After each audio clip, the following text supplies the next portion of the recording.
Does anyone have a question? Stuart, can you talk about being out of the mind, being shifting out of that space where there's almost like no mind or no chatter? Well, yeah, I talk about this all the time, Wendy. Look, it's kind of funny and paradoxical. When you're in your mind, you're out of your mind. You know, there's so much tension and so much craziness going on there. It's like a big ping pong match going on in your brain, from the past to the future to, all kinds of stuff, And the whole purpose of this is to quiet the mind. Understand, to get the mind centered at the very core of your being, building that kind of inner strength that can quiet the mind. So this noise, this chatter, it just, goes away. And when the mind is quiet, and for the mind to be quiet, the heart has to be open. You've got to be centered in the hara. You have to be grounded inside. The throat has to be open. And then all that tension can run down and it becomes Shakti, it becomes energy that helps you to grow instead of energy that takes your life away. But when the mind is quiet, you can receive real knowledge, real wisdom, that energy that really emanates from the source, the fountainhead of all energy, the energy that truly is God, spirit, whatever you want to call it. We are open enough to receive it. We have the strength to be able to support it because we are grounded inside, our hearts are open. And when the heart is open, all of that knowledge and wisdom, can be used in the world. It comes out as love, it comes out as compassion, it comes out as forgiveness, et cetera, et cetera. So all of this is essential to forget about a spiritual life, just about learning how to be human, learning how to function here on a very high level of what it means to be a human being. So it's really not getting out of the mind. It's quieting the mind. It's transforming the mind into an instrument that can be used to open the very core of your being.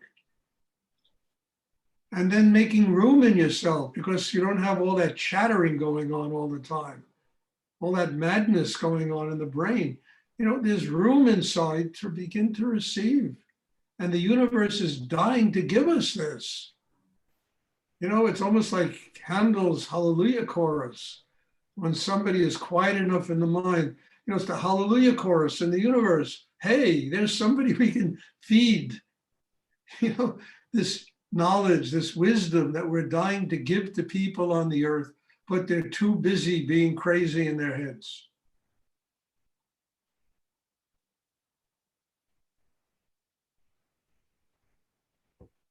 And once you can receive that knowledge and wisdom, the whole perspective of the world changes, It's God's wisdom. God's wisdom is nothing like what we call human intelligence. It's a whole different perception of the universe. That's what flows through us. And we begin to see the difference between illusion and reality. We don't have to spend all our time analyzing illusion and reality to come to some conclusion of, we see it as living experience. We begin to live that way. As well as 1,000 other things that suddenly change directly in front of us. Because that energy is now determining how we live, not our minds, our egos, our thinking process, whatever we think is right or wrong and good and bad, et cetera, et cetera. So it's really not getting out of the mind. You want to get out of your mind, just go in your mind. You'll quickly get out of your mind. It's quieting the mind is learning to use the mind as an instrument to open the very core of our being. We become surgeons.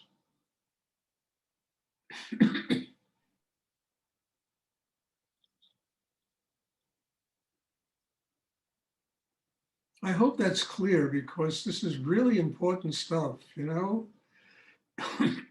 It's stuff that nobody teaches because everybody's trying to figure out the world and change the external world. And they think that's going to change them, and it's not. Yeah, it helps. People have a little more money, they have a little bit more, you know, all this stuff they try to do in politics. But it doesn't really change people inside.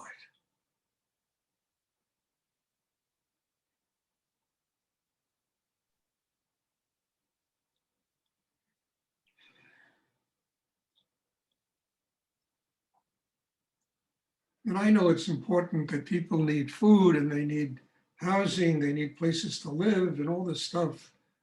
You know, it's really important because nobody should live the way people live on our planet. But I also believe that if people were open and developed the kind of system I talk about, nobody would live that way.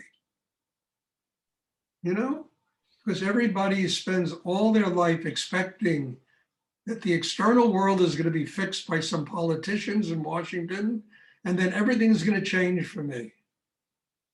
And as long as I can remember, it's just one disappointment after another. It never changes. If people change inside, then they get a grasp on how to deal with the Maya, how to make Maya work for us instead of being drowned by it. And in not a negative way, in a very positive way, a loving way, a conscious way.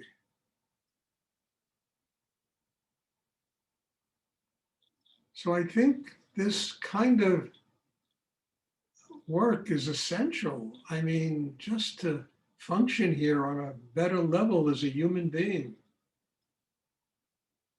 This is all essential. It's a very good question, Wendy. Thank you. You're very wonderful. Thank you. Please try and sit still, you know. It's really important. I hate to be a taskmaster here. I'm really not, you know. Try and just sit still. If you move, it's going to disrupt the class. It's that simple. Does anyone else have a question they would like to ask?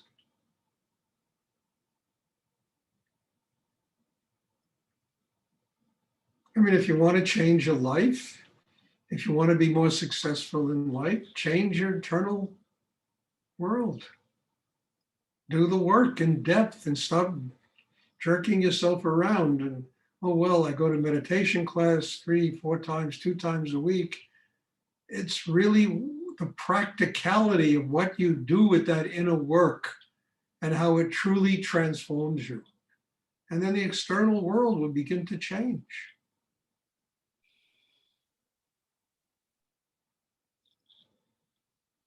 Because everybody's external world is just a reflection of themselves. It's what you see because that's what you, it's like I said the other day, last week or sometime, you know, that spiritual energy is not positive or negative. It's just energy. It's a union of positive and negative. It comes into us because we are open. And then it really goes through a transformation and is used in the world according to the condition of a human being inside himself. If people are neurotic and crazy, that's how it manifests. If people are greedy in them, that's how it manifests. If people, all they want is power and that, you know, that's how it manifests. But the energy itself is neither positive or negative. It's just energy. And the less there is of us to interfere with that energy flowing through, you see, on, you know, the level that it manifests is on a much higher, it manifests as love. It manifests as joy, as happiness, forgiveness. It elevates the human race. So don't complain about what you see outside yourself, just change inside. And if people would change inside, I mean, look, I know it's naive to think 8 billion people are going to do this, that live on this planet. That's why there's reincarnation. And to give them, a million lifetimes in order to finally stop beating their heads against the wall and make those kinds of inner changes.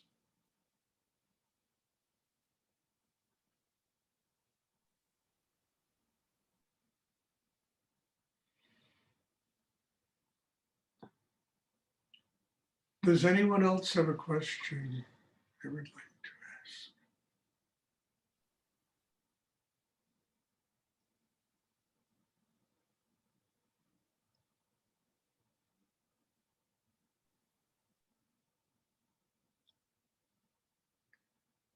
And the incredible thing is God provides, I mean, this COVID thing, which has kind of been not even a minor league nightmare, a major league nightmare for the last 2.5 years.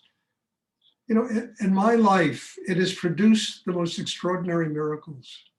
One of them is what I'm doing right here, sitting here and having these meditation classes with all of you.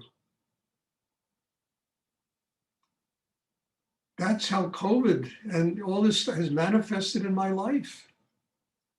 Being able to sit here and do this kind of deep inner work, having these kinds of words come through me. If I was congested in my head, do you think these words could come through me? And it's not me talking, it's this higher energy talking. And honestly, as I always tell you, I have to listen also. But the most miraculous things have taken place in the last year and a half.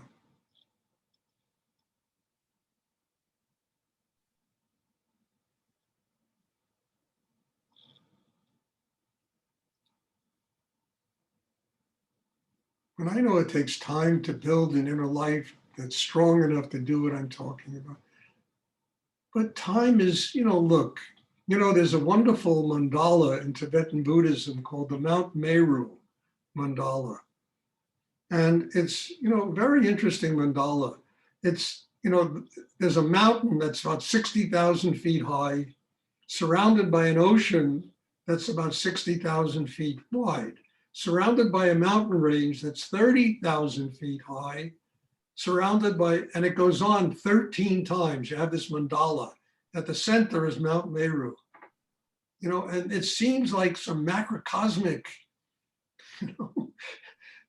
entity that is beyond all human comprehension, and it is. And what makes it really beyond all human comprehension in the Tibetan Buddhist theology, there's thousands of these macrocosms floating through space. And that basically is what time is. It appears to be, and it's one of thousands of macrocosms that are floating through, microcosms that are floating through space. So you spend 10 years, 5 years, 30, one could spend 100 lifetimes just learning how, to develop a system inside that'll enable them to have a spiritual life.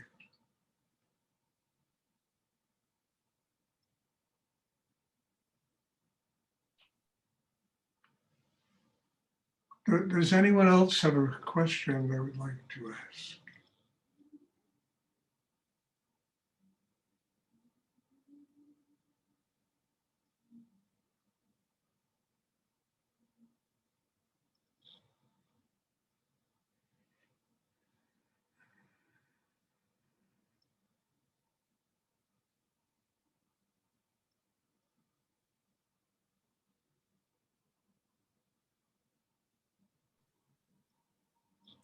And it's really also, just to finish this up, it's a matter of what our priorities are.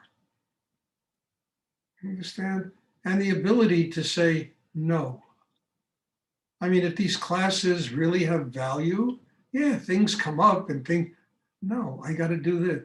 I mean, I've always spoken about this. Years ago, I used to run a very high-tone antique business in New York, very expensive stuff. And, Chris knows about it. She used to work for me, for God's sake, for a number of years. And, and I would have people call me up. I want to come by your loft at, 7 o'clock this evening. I want to, there's a statue or Tonka or painting there that I'm interested in. And I would say, look, you can't come by here at 7 o'clock in the evening. And the thing might have been worth $30,000, $50,000, And I would say, look, you can't come by here. I have a meditation class to teach. In all the years I ran that business, I never lost a client because I said, no, you can't come by here at 7 o'clock in the evening.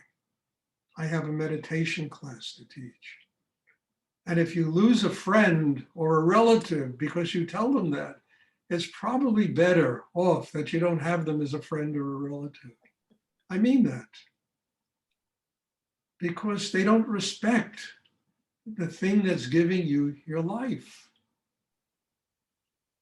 So one has to be able to say no.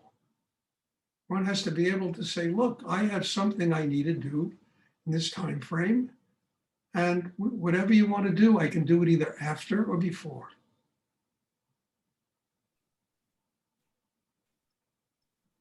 That in itself is the kind of commitment that truly enables a person to grow.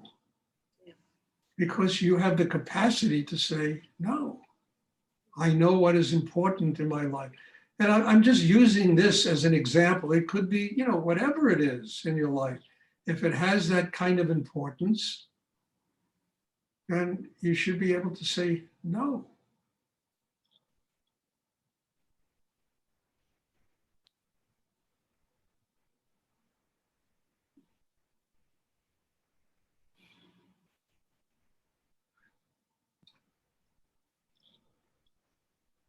I don't want to promote what I do and this and that, or make people feel guilty for not being here. And that's not the point. The point is commitment. The point is knowing what gives you your life, knowing what really works to help you to grow every day in your life, knowing how to get closer to God because you do something in your day that really helps you to get there. Knowing how to make that significant. And in being significant and being a commitment, knowing how to look at somebody in a nice way and say, no, I can't do this then. Could be what I teach, it could be what somebody else teaches. It could be some spiritual practice, whatever it is, it has to have that kind of significance.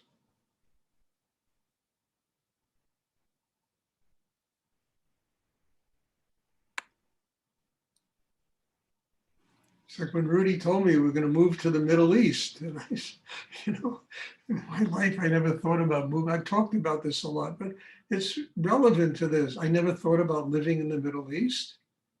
But if I could be in Egypt or, I don't know, the Judea desert or wherever, in the Middle East, and I was with Rudy, all right, my spiritual life will continue in a very deep way. And I could say no to everything else. Because my spiritual life was more important to me than I thought everything else just takes me, I don't know where it takes me. It just made my life more confusing. And only through the development of a spiritual life did the rest of the life fall into place. After the spiritual life developed inside me, I got closer to my family, to my mother, to my, my sister, to, it all fell into place.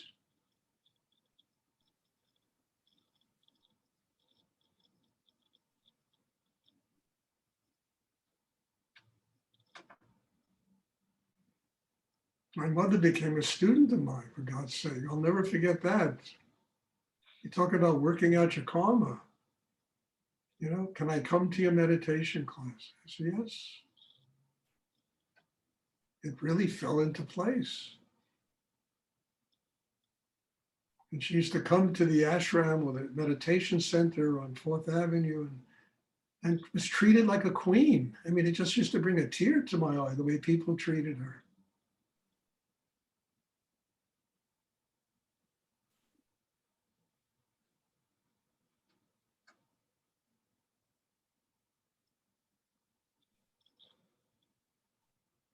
Does anyone else have a question they would like to ask? I hope all this is clear, you know. Very important, all of this stuff. And I'm trying to make it as practical as possible, you know.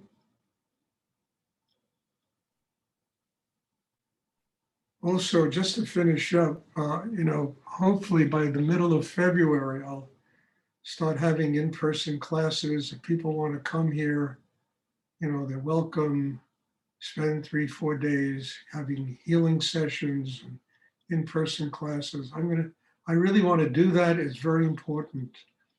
And also the New York, Connecticut, this whole area, tri-state area, the Omicron, whatever it's called, it's starting to go down pretty seriously, 50%, 40%, you know? So hopefully by the middle of February, all of this is kind of finished with, we have endemic instead of pandemic.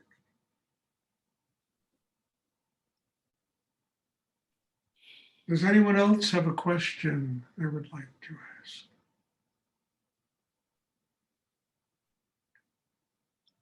Okay, well, God bless you all. Thank you. And as I tell you after every class, you know, I mean, your presence here forces me to work in such depth inside myself that I can have nothing but gratitude for every single one of you that come to these classes.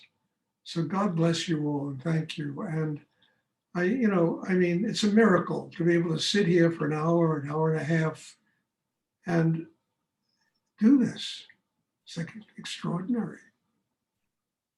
Blows my socks away. And I've been doing this for a long time. So God bless you all. There'll be a class tomorrow evening. And I'm looking forward to seeing everybody. Thank you. Thank you, Stuart. God bless you. Thank you, Stuart. Thank you. Thank you. Good night.